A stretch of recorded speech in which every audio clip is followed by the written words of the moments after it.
A teen's identity is protected in a defamation case after a fake Facebook profile was made in her name.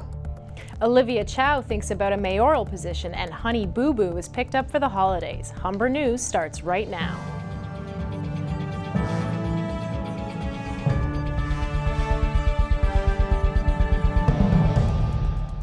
Hello, it's Thursday, September 28th. Welcome to Humber News, coming to you from the Broadcast Center here at the North Campus. I'm Alex Fuller. Thanks for joining us.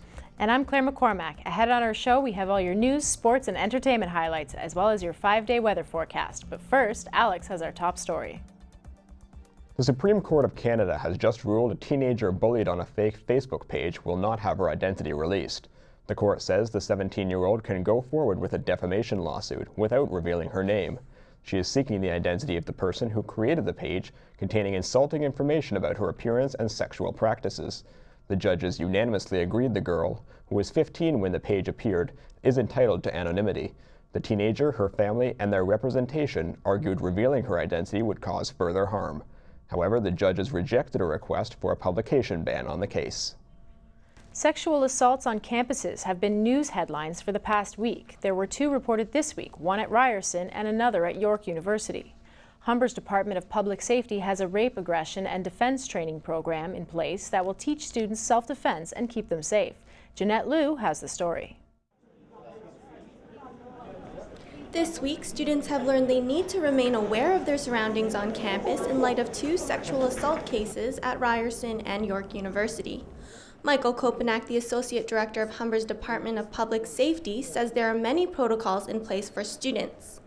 But our RAD program is for women only at this point in time. We are looking at having, we're looking at changing that.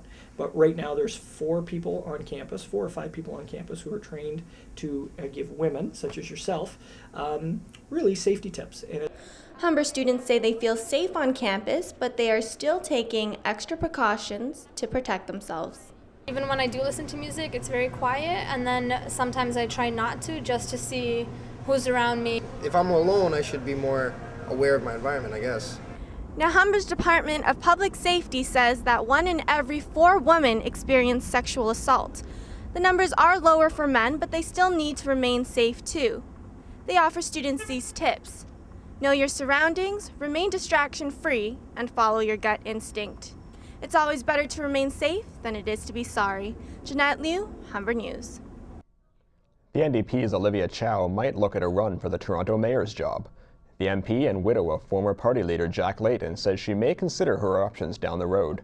This comes after a firm no in August when she was asked about the possibility. Chow says the city needs better leadership, and Torontonians have been encouraging her to run against Rob Ford. Opinion polls have her handily winning the scheduled October 2014 election. However, there could be an earlier by-election, as the ruling on Mayor Ford's alleged conflict of interest case is still pending. Police were at Humber North Campus today, encouraging pedestrians to keep their eyes off their cell phones and on the road. Patricia Brotzel has the details. Police have been patrolling the sidewalks of Humber College Boulevard. Their target? People texting and talking while crossing the road. The Smart Walk initiative deployed this morning with a goal in mind. And the point of being here is that we want to keep them safe. We want to educate them on the importance of the dangers of texting while walking, heads down, listening to iPods, talking on phones, just not paying attention to the traffic that's out here. Obeying walk signs and crossing at crosswalks isn't enough. Police say pedestrians need to be aware of the vehicles around them.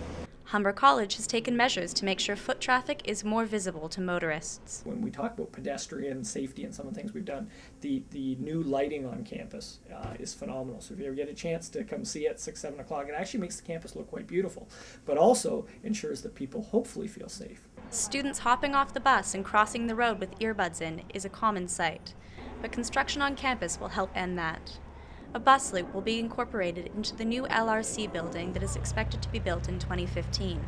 The loop will change the way that students enter and exit the building. They will come onto campus, drop off at the bus loop, students will get off, and they will walk to class into the building, and there will be no contact between them and vehicle traffic while they're on campus.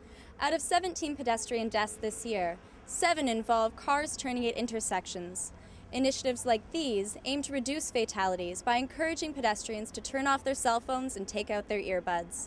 Patricia Brotzel, Humber News.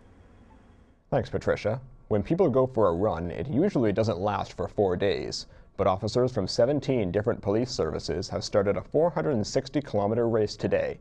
The 8th annual National Police Officers Memorial Run began this morning at Queen's Park. Hundreds of participants will run from Toronto to Ottawa to pay tribute and raise awareness for those killed in the line of duty. The run ends at Parliament Hill and coincides with the Canadian Police and Peace Officers Memorial on Sunday. Men were losing their sneakers and putting on heels today at Yonge and Dundas Square. White Ribbon kicked off their annual event, known as Walk a Mile in Her Shoes. This footage, taken by Maggie McPherson at last year's event, gives an idea about what can be expected. The campaign is designed to create awareness about ending violence against women by having men literally walk 1 mile in some flashy footwear. Even though men in stilettos might pull most of the attention, everyone is welcome at today's festivities. Participants will walk along King, Bay, and Queen Street. When we come back, we'll have more news from across the country and around the world. Elton Hobson will have the sports news, and we'll have your weather forecast with Tashay Houghton. Mother Nature will bring chilly mornings and average-like temperatures for your week and weekend. Your 5-day forecast right after this.